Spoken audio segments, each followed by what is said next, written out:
This video is going to cover how to go from decimal to binary as well as binary to decimal.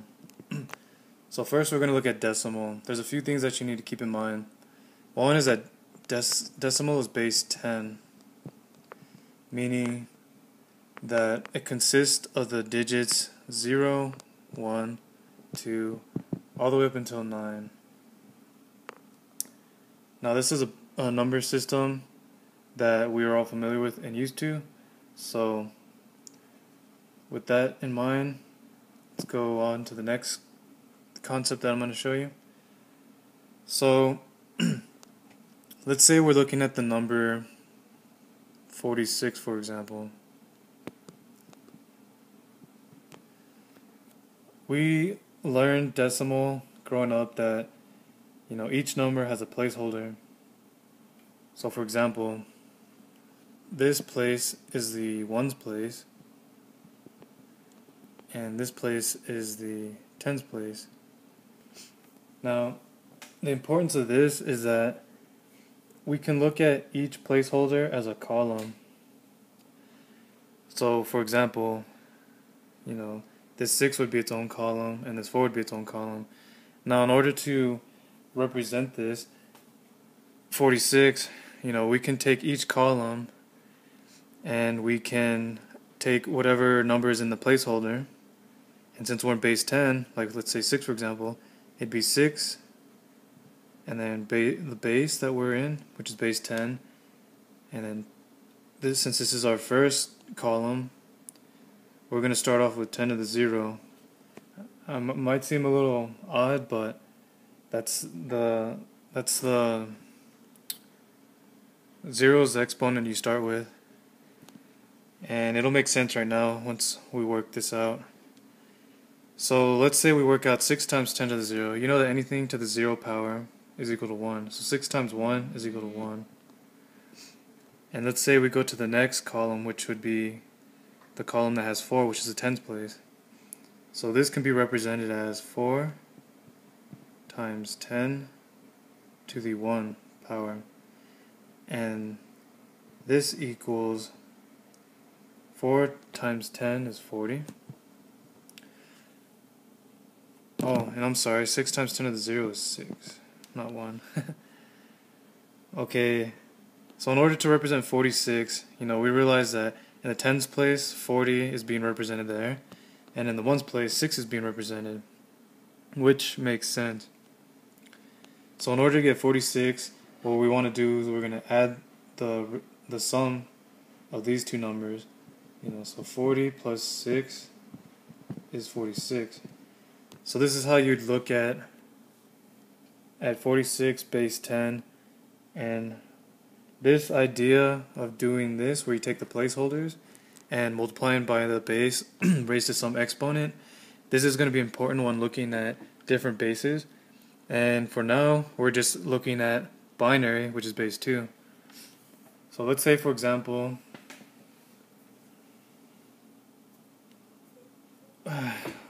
let's say for example we wanted to find out what 10 in base 10 would be in base 2. So commonly when you're working with different bases, you want to take whatever number it is and denote the base you're in, so that way there's no confusion, because 10 in base 2 would be a different value than 10, or 10 base 10. So right now I'm going to show you, I guess the simple way. It's kind of tedious and sometimes it can get really difficult once you start working with larger numbers, but this will help you understand exactly how to go from base 10 to binary. So let's say we want to take 10 base 10 and we want to represent it in binary. So we're looking for its binary representation. So we're looking for its binary representation. So usually the thing that you do is you take this number and you want to continuously divide it by 2, but you want to keep track of the remainders. So 10 divided by 2 is what? It's 5, but the remainder is 0. And then you want to take this number here and you want to divide that by 2. So we're going to do 5 divided by 2. So 5 divided by 2 is 2 with a remainder of 1. And then we continue the process, so we take 2 divided by 2, which is 1, the remainder equal to 0.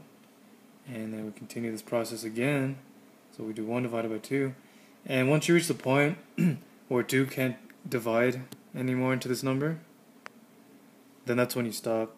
So since we have 0 here, we're going to have a remainder of 1. Now in order to get the binary representation from this, you want to take the remainders and you want to go from in reverse order that we wrote it. So we're going to start from here and we're going to go back. So this first remainder we have is 1. The next remainder we have is 0. The next one we have is 1 right here. And the next remainder we have is 0. And this is the binary representation. Okay, now to bring me back to a point I stated previously, where you take the base and you raise it to some value, and then from that you should be able to add them together, and then it'll give you what it is that it's representing. But you're probably wondering how exactly you apply it to binary. So the number we were looking for was 10, base 10, and right now we're saying that this is the binary representation. So I'm going to show you that the result we got was in fact correct. So let's rewrite what we had previously. So we had 1, 0, 1, 0, and this is base 2. Okay, so you want to keep in mind the placeholders, and you want to view them as columns. So in the first column here, you're gonna keep in mind that this represents 2 to the 0, and then the next column right here, this is 2 to the 1. This one right here is 2 to the second power, and this one is 2 to the third. Now in terms of binary, the only placeholders that you want to add are the ones that contain the value 1. So the ones that contain the value 1 is 2 to the 3 and 2 to the 1. And you want to add these together. So 2 to the 3 plus 2 to the 1, this can be rewritten as 2 to the 4, but we'll just evaluate it separately. So 2 to the third is 2 times 2 times 2. So that's 4 times 2, which is 8. And 2 to the 1 is 2. And then this is 10. So this